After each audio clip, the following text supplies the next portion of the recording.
Assalamu alaikum. I am at the Academia Library today speaking on the topic of Muslim practices during the time of COVID-19.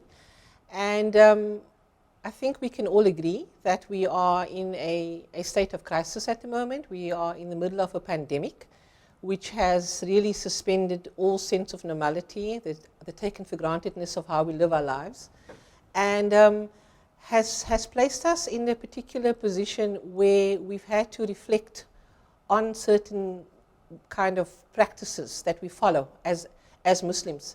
But of course, a crisis is only a crisis if one accepts it as a negative. A crisis can become a positive, and certainly if we look at certain scholars' work in this regard, particularly people like Hannah Arendt, who talks about the fact that crisis is an opportunity for lifting the facades, for obliterating prejudice. And so what that means is that we should use crisis as a means to take stock and to find the positive, because we are faced with crises, we are faced with difficulty and challenges precisely for the reason of growth. And that's exactly why we are tested and why we have illness, for example, or tribulations and trials, because it's meant to make us grow as human beings. And so much of this talk centers on my own interests in Muslims in particular. I specialize in Islamic philosophy of education. And I've always been particularly interested in the relationship between education and group identity and group formation. And for me, it's always been interesting to watch the evolution of the Muslim community in South Africa, which of course is rich, but particularly in a post-apartheid society, what has happened.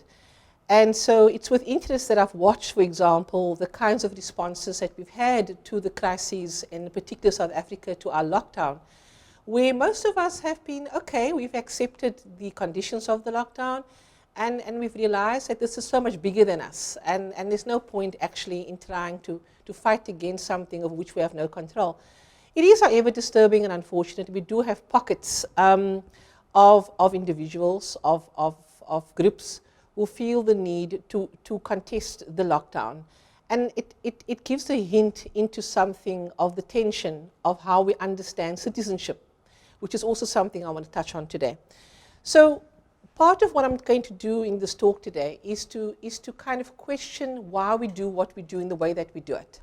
What are the educational practices that have given shape to the way we have interpreted Islam in South Africa? Now, of course, our Islam in South Africa goes way back to 1658, when the first slaves got brought here, and of course, where groups come from Indonesia, Malaysia, and of course, India. And we pretty much had two kinds of groups that came to South Africa. And unfortunately, those categories are still very much at play in a democratic South Africa. So you have groups that will align themselves with the Cape Malay community, whatever that might mean to you. And then you have another group that will align themselves with the Indian community, and whatever that might mean to you. But the point I want to make is that with the arrival of the slaves, the servants, the people who came with the Dutch East Indian Company, we had key Muslim scholars, for example, like Imam Abdullah Qadi Abdul Salam, we had Sheikh Yusuf of Makassar, and of course we had Sheikh Abu Bakr Effendi. And these people brought a particular kind of Islam to us, which is very much still in practice in South Africa today. And of course, particularly Imam Abdul Salam, he gave us the first transcription of the Quran, he gave us the Fiqh al-Kitab, and of course he's responsible for the establishment of the Awwal Masjid in Bo-Kaap. And so there's a very rich legacy that we have. And they established the first madrasa, and pretty much that's where we got our cue from in terms of the kind of Islam that we practice. And if we go a bit further, then we will notice the emergence of the first Muslim-based schools like Rahmania, also out in Bo-Kaap, for example. And there's a particular kind of Muslim education that was cultivated during the time of colonialism, but with good reason. It was very much a kind of Islam which was intent and focused on the preservation of Islam, because Islam was not really allowed during the time of colonialism. So you saw the establishment of so-called Muslim mission schools, particularly to cater for Muslim children, because if you went to the public schools, you had to then be subjected to the Christian mission schools. So there was a reason for the establishment of a particular kind of school, of a particular kind of education, because the key focus and the key interest at the time was that of preservation. And we see a similar pattern going in during apartheid, where you saw a similar kind of inward looking and preservation of Muslim education, which is to be expected if you consider, again, there was a particular climate of racial segregation. And then the interesting thing to note is that the apartheid government was very much in support of the building of masajid, in support of these Muslim-based schools, because it served the agenda of the apartheid government, which was one of segregation and separation. So it really didn't interfere with the apartheid kind of ideology, because it meant that Muslims kept to themselves. And so in a kind of warped way, apartheid served Islam well in South Africa in terms of the fact that it allowed us to preserve very rich traditions. Problems arise, however, when we transition into a democracy. And suddenly we are confronted with an open society, with a pluralist society, with a democracy. And we had some very kind of strange responses again. For example, the IUC invited Muslims not to vote in the first general elections, for example, because they considered the new democracy as irreconcilable with Islamic values. So, for example, the right to abortion, to gambling, the issue of pornography, same-sex marriages, all of these instances were used as tools to say that Islam and Muslims cannot exist within such a democracy. And so we had tensions that emerged as we transitioned to this democracy. And one of the key tensions that we saw was what is described as an inward lookingness. And one of the biggest challenges that we saw during that time was the issue of desegregation of schools. Now, why is this important to this talk? Because one of the main things that we saw when schools desegregated, now of course Muslims were not the only people, they're not the only community who had a problem with desegregated schools. There were many people who feared it because they did not want their children interacting and engaging with children from different faiths, different racial groups, different cultures. So we're not unique in what happened, but what we did see was a very stark proliferation of Muslim-based schools. And there were different reasons, again, from the Muslim community side, because they saw the new curriculum, outcomes-based education, that religion wasn't going to be allowed in schools, and that was misinterpreted as saying that schools are going to be godless, which is not all true. And as a result, till today, we have, and it's very hard to pin a number on the number of schools that we have, but if you look at the Association of Muslim Schools who are registered, we can talk about 96 schools in that regard. But of course, there's a very high number of these schools that are not registered. And so we really have no idea. And then, of course, there's the other thing that's happening, that we have a strong influence of the Al-Azhar schools coming in, and we have the Turkish, under the banner of Fethullah Gulen's ideology, of the Star schools coming in. So there's something happening within the Muslim community of different educational sources, different educational ideologies. And then, of course, alongside that, we have a sudden surge in the number of Hifz schools, where quite literally children are taken out of formal schooling for X number of years. And very recently, the Western Cape Education Department signed a particular agreement with the Muslim Judicial Council, whereby full responsibility for these schools were handed over to the MJC, whereby they needed to ensure certain kind of guidelines were adhered to. But the point I'm trying to make that is happening here is that we see a kind of straight line from colonialism through apartheid, through democracy, of an inward turning of, now one can understand it in the context of colonialism, one can understand it in the context of apartheid, because Muslims were not afforded full citizenship. We were not seen as equal citizens in this country. So you can understand why communities pulled inward.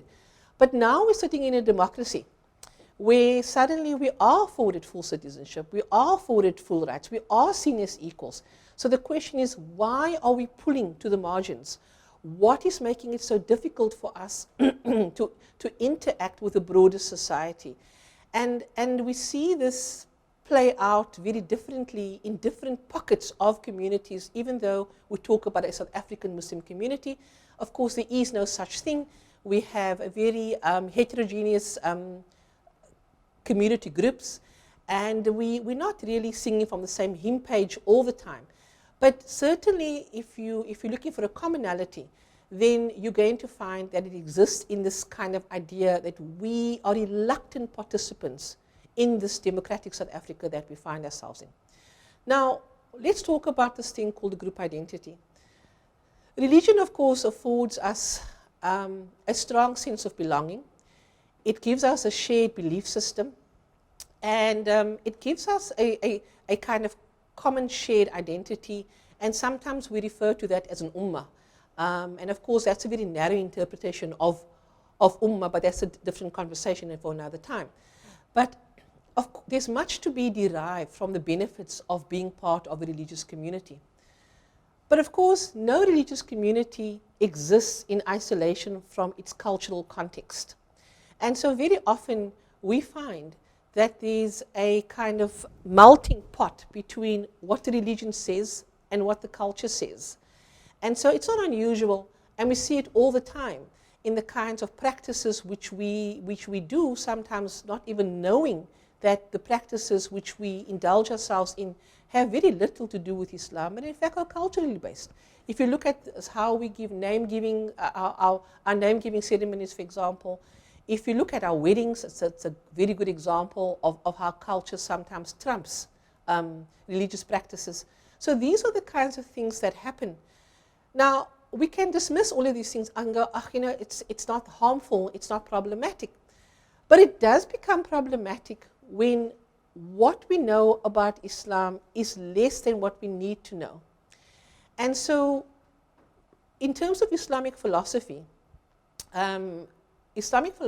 differentiates between three interrelated epistemologies. And epistemologies basically are knowledge forms.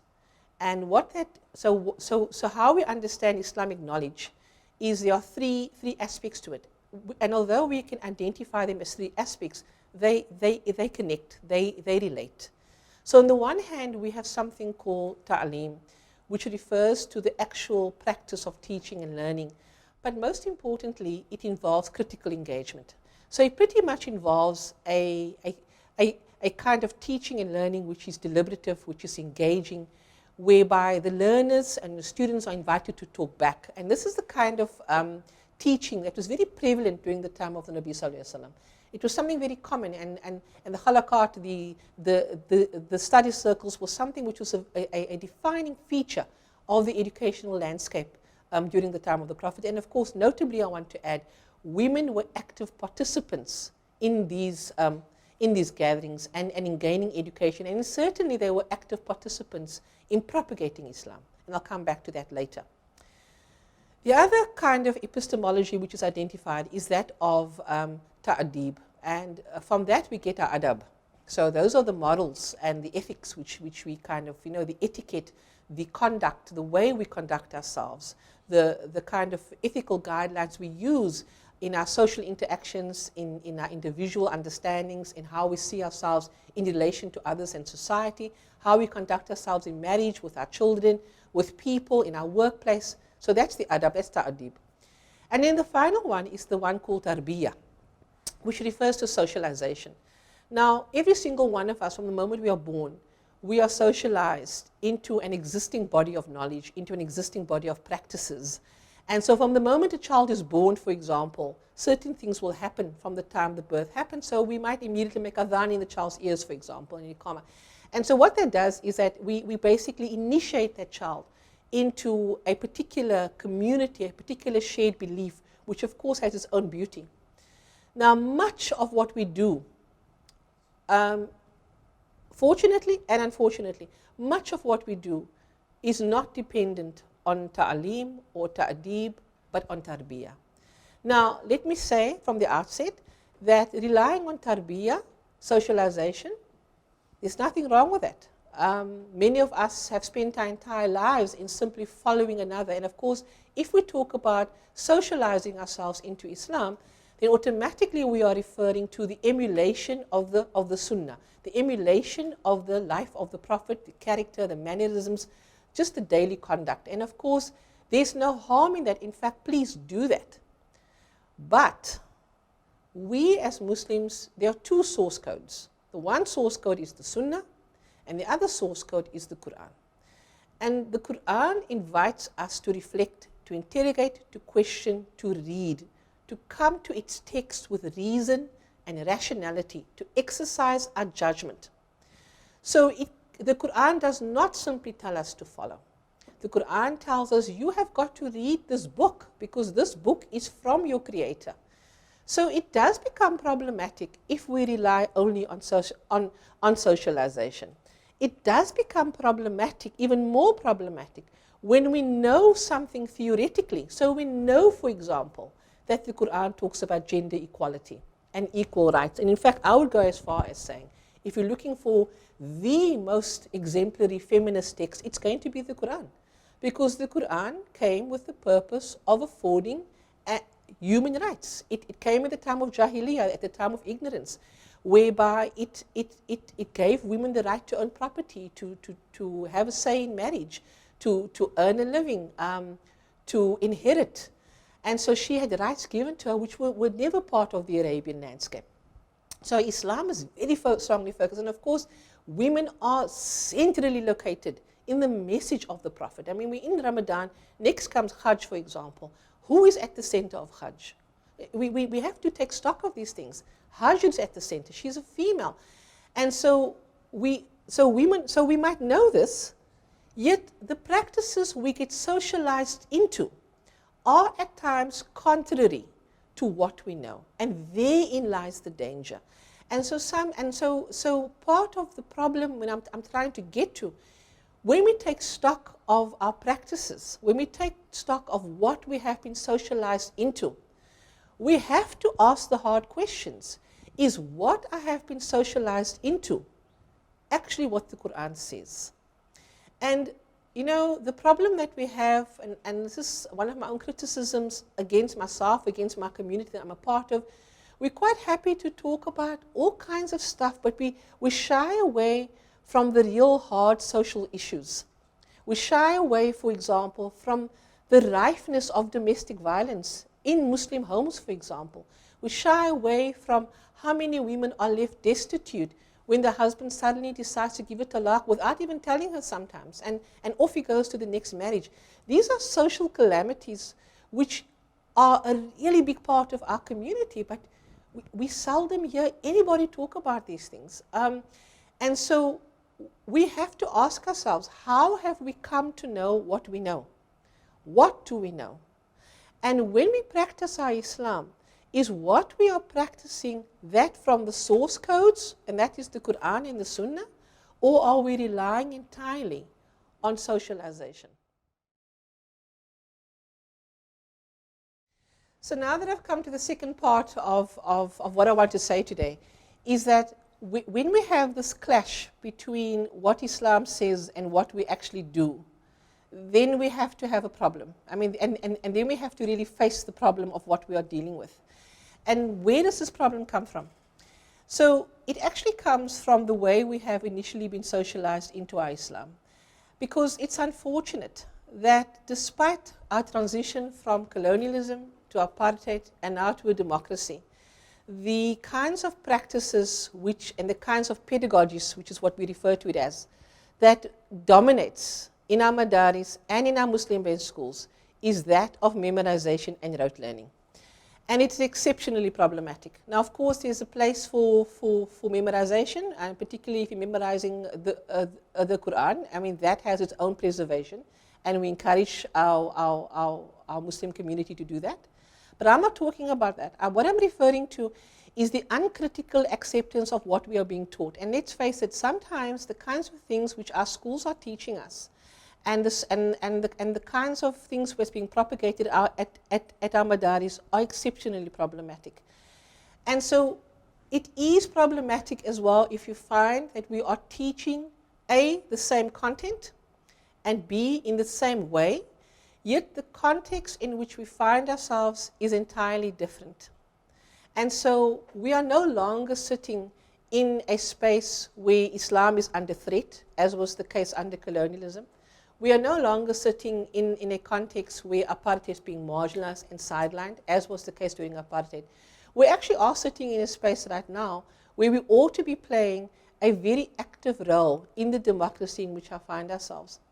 And so we find, unfortunately, that Muslim-based schools in particular, I've repeatedly raised this as a concern and a question for the kinds of Muslim schools that we have.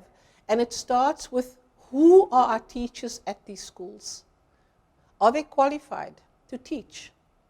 And I'm not talking about somebody who spent 3 years under somebody else and being socialized into their practice. I'm talking about an actual teaching qualification. What is being taught? What curriculum is actually being followed? Because as I said earlier on in my talk, we're getting influences all the time. We're getting the Turkish influence, we're getting Egyptian influence. And of course, a lot of our ulama go to the Saudi region for their education.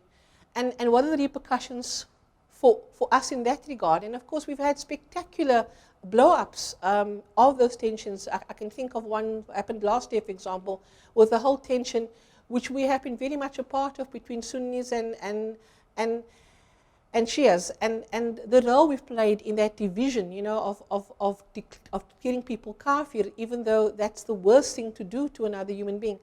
So these are the kinds of things that we have been dabbling in. And so it is problematic that we have not shifted the way we teach in our madaris and the way we teach in our Muslim education schools, our Muslim-based schools. And we have to ask the question, what is the role of Muslim education in relation to a democracy? How prepared are our children at these schools to interact with those who are different to them? How prepared are they to become a part of a pluralist society? Because Islam has never been about isolation. The message of Islam was never sent for Muslims only. Our Nabi Sallallahu Alaihi Wasallam was never sent only to Muslims. The Quran was never revealed only to Muslims. It was revealed to all of humanity. What are we doing with that message? And so what we see in our Muslim-based schools and to some extent in our madaris is that the very same racial groupings and cultural groupings which existed during apartheid are similarly being seen right now. There's no difference. And it's unfortunate that sometimes those schools split along other lines as well. Very few black Muslim children can attend some of these schools because the fees are too high. So now we have a class exclusion. What are we doing with this kind of separation? How are we preparing these children? Because eventually they leave the enclaves of those schools. And certainly at university level where I'm busy, when I can very easily pick out children who can't do Muslim-based schools. They stick out immediately because they don't always know how to engage with those who are different to them. Because if you've had 12 years of only encountering one kind of teacher, one kind of other learner, it's going to be very hard for you to interact with difference because you've been socialized into one worldview only. And that's exceptionally problematic. So wherein and what is the solution? So part of our challenge is the fact and the reality that in as much as we glorify the Quran and as much as we celebrate the Quran, particularly in the month of Ramadan, we don't spend a lot of time in reading it. And that I mean reading as opposed to reciting, because there's a difference. I can recite beautifully all day long, but do I have any understanding of what it is that I'm actually reciting? And I often ask myself a question, because sometimes you'll see somebody reciting all day long, but when you see the conduct of the person, then you wonder, but now have you not understood what you've just been reciting? Do you not understand that the beauty of the Quran, the beauty of the message of our Nabi Sallallahu Alaihi Wasallam resides exactly in the beauty of character? And so this constant tension between what we are thinking we are doing and what we ought to be doing. And so a lot of the message of what Islam truly is has been lost on us. That's because we have not really engaged critically with the content of the Quran. And of course, there are many, and I've already cited examples. And I mean, for me, and because I'm a Muslim woman and I feel it all the time, for me, one of our biggest kind of, I think, failures as Muslims has been the way we have perpetually treated women and not allowed them into the center spaces, not only of our masajid, but certainly into the discourses of Islam. It's unfortunate, and when we speak about Muslim scholars, we never ever reference female scholars. And much of the the paradigmatic foundations of Islam has leaned on that of male interpretation. Yet we know, if we go into the history of Islam and the history of our Prophet ﷺ, we're going to find lots of Prophet. Women interpretations and propagations and teachings of Islam. And of course, if we go to the life of Aisha, the wife of our Nabi Sallallahu, we're going to find that she is the retainer of the most ahadith, yet we seldom hear what she has to say about her life with the Prophet Sallallahu. So the neglect of the Quran as a historical text, as a hermeneutic totality, has actually made us poorer.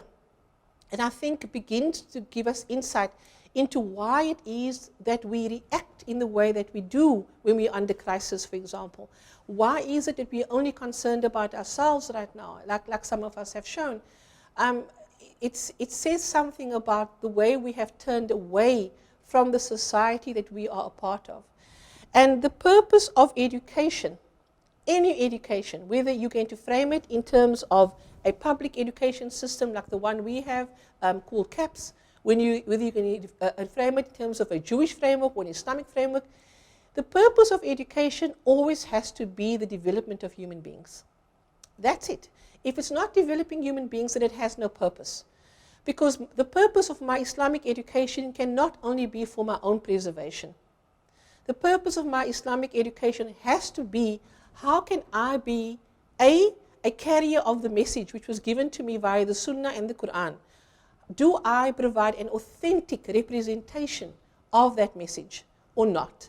And the only way I'm going to assign authenticity to my own understanding of Islam, my own interpretation of Islam, is if I actually use my God-given intellect, my aql, if I actually use my skills of reading, and I read the very text which I claim to be following.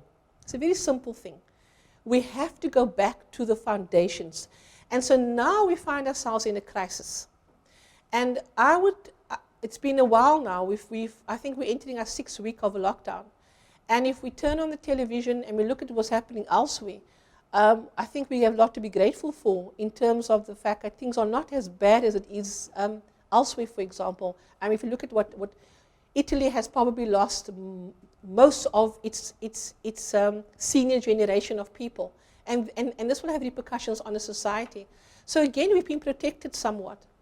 But there is a crisis. But I'd like to say that the crisis has less to do with a virus than it has to do with us as human beings. And now is the time for us to ask ourselves, what am I supposed to get out of this?